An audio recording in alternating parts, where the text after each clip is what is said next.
Well, happy whatever day that you're watching us. This is Richard Rosen on behalf of Green Burial Manitoba, and with us today is another opportunity to learn and be educated. Just a little bit about Green Burial Manitoba. We are a relatively new organization that has started primarily at this point as a Facebook page launched at the end of February 2021. And the purpose of Green Burial Manitoba is to encourage green burials and green funerals, to talk to cemeteries and local communities about the opportunities of being more sustainable with their funerals and cemetery plans, to be a good resource and a network for folks who are interested in green burial and home funerals. We are a part of and work with the Green Burial Society of Canada. Our interviews are expressly here to bring education and awareness. It's not to endorse any particular company, service, or product. So with that, our interview today is somebody I thought it was important to talk to the importance of being at home, of owning and controlling our final destiny is really, really important. In Manitoba, we have the palliative care program, which allows folks to stay at home, to be under good care and die at home with dignity. But if you move backwards about 20 years and you start to think, I'd like to be able to stay at home, what is it that you have to do? What sort of restrictions does your house presently have? And if you look around you, are you going to be able to access the bathroom? Is the doorway wide enough? Do you have all of the abilities to be able to get through that? And today with us is someone who has some expertise and knowledge in this area. And today from Winnipeg, we have Marnie Courage, and she is the CEO and inclusion specialist of Enabling Access, your ability and inclusion specialist. So Marnie, welcome to Green Burial Manitoba. Thanks, Richard. It's nice to be here. Thanks for having me. Just a couple of things. First, maybe if you could share with us a little bit about who you are and a little bit about Enabling Access. For sure. Well, I grew up here in Winnipeg, so I'm really familiar with the needs of our community. This is my company, Enabling Access, that I started back in 2005. And as an occupational therapist, as my professional background, I was very interested in filling some of the gaps where the public healthcare system was maybe not fulfilling. And so my mission in the work that I've done since that time is really looking at what do Manitobans need to live healthier, safer, and to be able to better access their homes, their communities, and their workplaces. So that's what Enabling Access was born out of. We've built up, and now we've got 15 employees here. We're located in River Heights in Winnipeg. And in this area, we've got a lot of two-story homes and older homes. And part of our service delivery is doing these home modification assessments. So as an occupational therapist, I go in with a real whole person approach. This isn't just about architectural barriers or structural barriers. This is really talking about what people need to stay aging in place in their home and in their community for as long as they wish or are able. And that means having access to their healthcare supports, having access to their community, being able to have their neighbors come and visit them. So this isn't about assisted living, supported living, or some of those communities that say, oh, you can come age in place here. Aging in place, as I'm using it today, really talks about aging in place in your own home with your pets in your backyard, if you have one, to as long as you'd like or able, and that ties so much with the green burial philosophies and environmental needs. So we've been doing this for over 15 years. When I say that, we look at mental health, we look at cognitive health, we look at sort of that spiritual and really the physical health of somebody to really address your current and your future needs. And that's why occupational therapy is different than some of the other healthcare professionals you may have already heard of. Occupational therapy really looks at the whole person. And so having this home assessment done when you want to start thinking about what your future needs are, it's pretty difficult for most of us to know what we're going to need in the future. And that's not how we buy our houses. We buy our houses based on what we need currently. And so I find that we're having to move to a more of a preventative or a more projective approach to be thinking about what might my family needs be? What might my healthcare needs be? What might my community needs be down the road so that we can buy homes or choose homes with sustainability in mind? Another underlining philosophy with Green Burial, I'm sure, is the sustainability of your home. So that home assessment piece is something we really do focus on here at Enabling Access, and it ties much into what you're talking about with Green Burial. We all know that term, empty nesters, that you know there's a certain point in your life that the kids are going to move out and now the house is going to be too big. It's almost that's where you have to start thinking, is this going to be the last house that I'm in? And if it is, then this is the time when I'm buying that new house or the used house or whatever, that maybe that's when you start considering, what do we have to do to this house? Because then you're financing, you're doing all of those other things. Hopefully by that point you've already paid for the other house and you've got the money and you have it. And it's nice for parents to think of, well, we'll save the money for the kids. Well, it doesn't do anybody any good when mom and dad can't navigate the house and you've got to move them. That is part of the problem, is what I like to call the Peter Pan syndrome. None of us like to think of ourselves as old or what we're going to need when we're old. We want to stay in the present and the forever young feeling that we have, which is a wonderful state of being, but it's not a wonderful state of planning.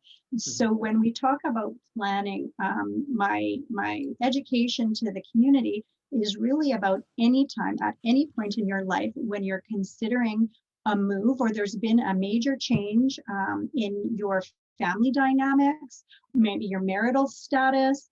Anytime there's a change in your life, it's a good opportunity to think about my environment and how it fits me now and how it may fit me in the future.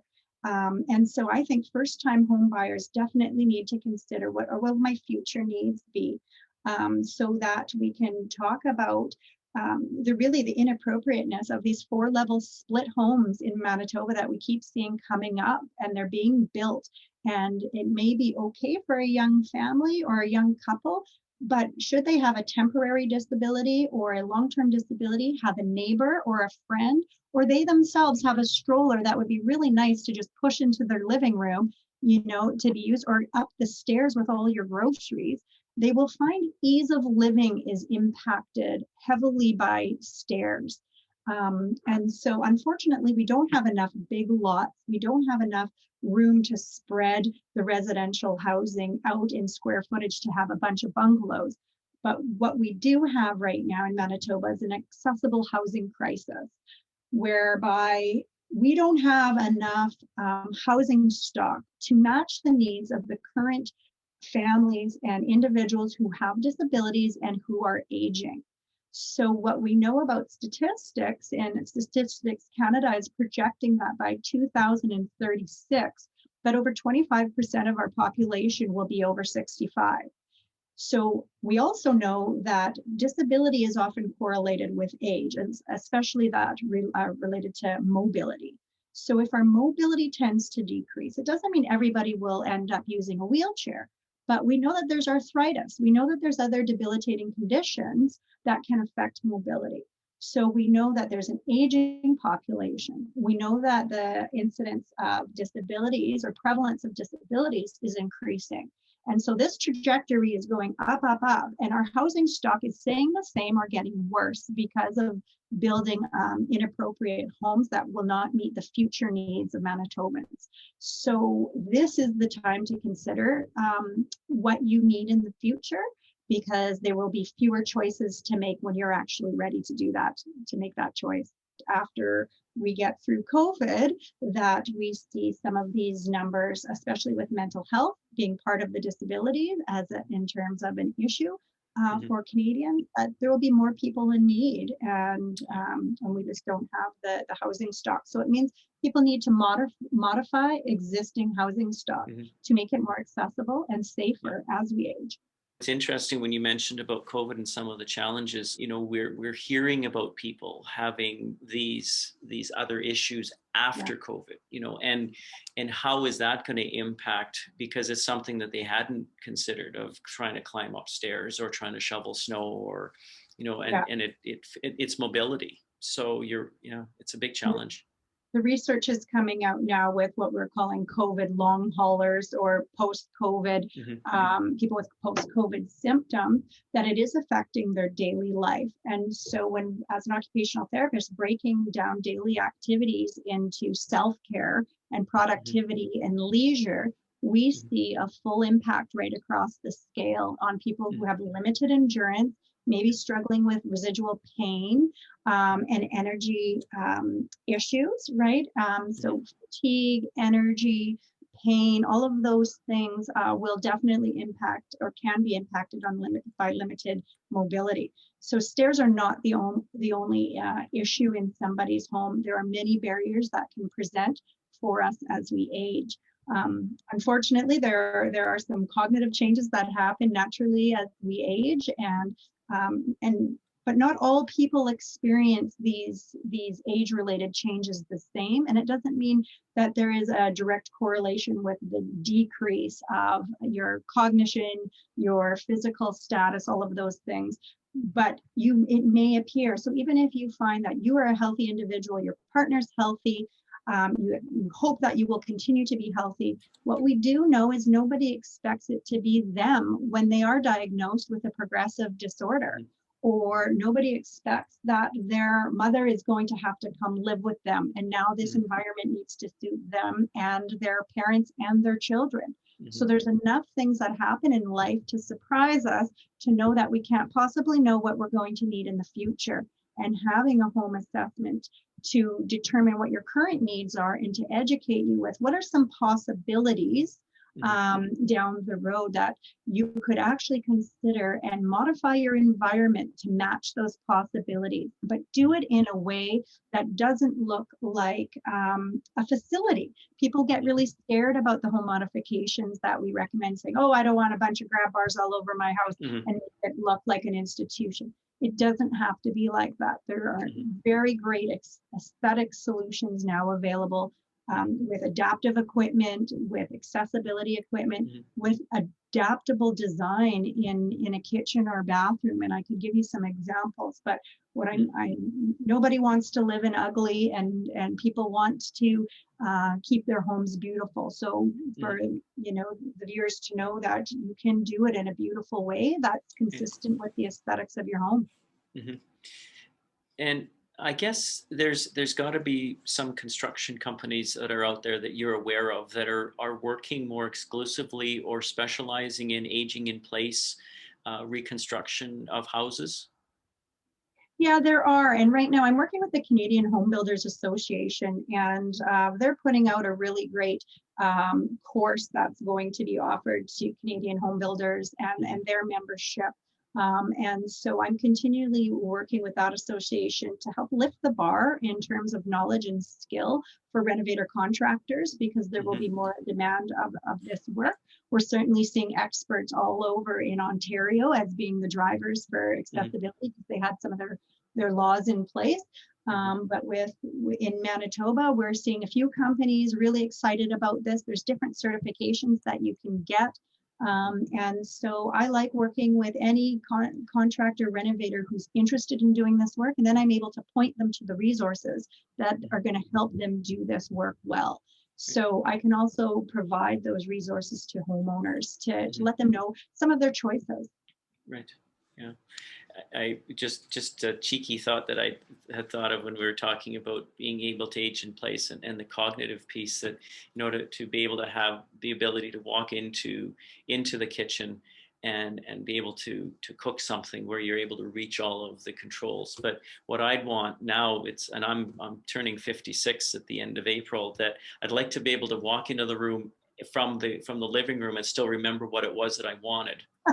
And if I That's can't, not have the easier. kitchen, yeah, and have the kitchen say, okay, Richard, you wanted to make an bacon and eggs or I, I something. joke about that all the time. Is I'll go to the pantry and then I'll be staring at all the things in the pantry and I yell out to my family, "Why am I here?" And they will tell me, "Mom, you were going to get me a granola bar. Thanks." Yeah. It's unfortunately you don't have to be 90 to have that happen to you. But So yeah. anyway, yeah. Uh, so just curious about, this is important stuff with education and awareness and outreach and support. I guess you're involved with doing some workshops and seminars things as well. Does that keep you busy somewhat? You bet. So we offer a variety of education and workshops for the Mm-hmm. public, for one, Mm-hmm. and also for organizations and groups like associations. We do all kinds of presentations for Parkinson's and different Mm-hmm. kinds of organizations who are interested in educating their membership. Also, we do a lot in workplaces. So we're looking at accessibility of the workplace, not just homes. So we go into workplaces and educate them about employee accommodation. And now we know with COVID and the effect, there's so many more people working from home that we're doing ergonomic assessments in the home because this is the new work site for folks. Mm-hmm. So we do, a variety of education and a variety of services for all ages, right from kids. We have a pediatric program that we help families out with kids who have disabilities, right up to our folks who are advanced aging and look at helping them plan for this. But I'll tell you, the people who are asking us for services are adult children of elderly folk, because they may identify issues or changes in mobility, cognition, those things before the individuals themselves. And this is not, they're not alone. We are not great at recognizing our limitations. And sometimes there's a piece of denial about that. And sometimes it takes somebody else in your family or in your community to give you that little nudge to say, Richard, I got to tell you, I wonder if have you had your hearing checked lately? Mm-hmm. I feel like I have to repeat myself a lot. Just those kinds of comments where you may have recognized that, but you haven't been maybe pushed to it being in your forefront or being cognizant of maybe I should do something. So that's where we're getting a lot of interest, is from adult children who are wanting the support for their parents as they age in home, or the adult children are living out of province and want to make sure mom and dad are being taken care of, and have they done everything they can from an arm's reach to make sure their parents are safe at home. Because we know that falls are the number one reason people over 65 are hospitalized, and it's the number one injury in homes. So we also know they happen in bathrooms. Specifically, we know they happen getting in and out of vehicles. And so what kinds of safety precautions can be taken? Again, I mentioned this is moving from a reactive to a preventative strategy. And that's why we're not seeing public health take this over. There's a lot of education about fall prevention through the public health care system, but it's usually for people who are already in the system, in the hospitalized, in the hospital, who have had a hip surgery or something's happened. But there's not a lot of resources for folks who are just generally interested in maintaining their health, preventing injury, and wanting to increase the accessibility of their home. And I would think, Richard, for you, if I said, okay, Richard, you've just had some kind of significant episode in your life, either a change to yourself or somebody else, and I come in and tell you, these are the things you need to do to change your home, and you need to do them right now, or that person can't come home from the hospital. Well, that's an enormously stressful time because of any incident. It's not a great time to be making serious choices. And so another reason to, fast forward and make these kinds of changes before you actually need them. And when you implement them, they should be done in a way that they're invisible, so that it doesn't look like they're for somebody who needs them. It just is ease of living. And everybody in the home benefits from the changes. If people are looking to reach out, tell us what's the best way for folks to get in touch with you? Sure. If you've got access to a computer, we're at enablingAccess.ca. Our telephone number is 204-475-0919. 0433. Certainly reach out with any questions you have about if any of those services may be appropriate, or if you have general questions about aging in place. Because we've got a wonderful resource page, and I can connect you with other folks that do different supplementary kinds of things. And so just making a call to find out where you could start is the start. So. Okay. And are you on social media as well? We are, absolutely, and at Enabling Access, all one word is our handle there. You can also, when you're looking at our site, I would urge you to go to our link to Aging in Place Manitoba, which is a division of Enabling Access that we've created its own website for just this reason. There's so many people who want resources, answers. It's in development. You'll see some pages developed, some are still, we're gathering some information, but it's a wonderful place to start to learn about what's a home assessment. What is home modifications? When would I think about doing that? And then a great resource page for other information relevant to aging and seniors. Right. Okay. And that's kind of where we're going to lead into for part 2 of our conversation of some of those planning and when do you start planning. And there's a financial thought process with this as well, that you're better probably to do it when you're younger as opposed to when you're 90. It's kind of late by then, because how much resources have you got left? So. Yeah. Yep. Okay. Right. Great. Okay. Well, thank you, Marnie. I appreciate all of this. And to all our listeners and people who've been watching, we appreciate you being here with us today. Thank you very much. This is Richard Rosen for Green Burial Manitoba from Winnipeg, signing off. Keep safe and keep smiling.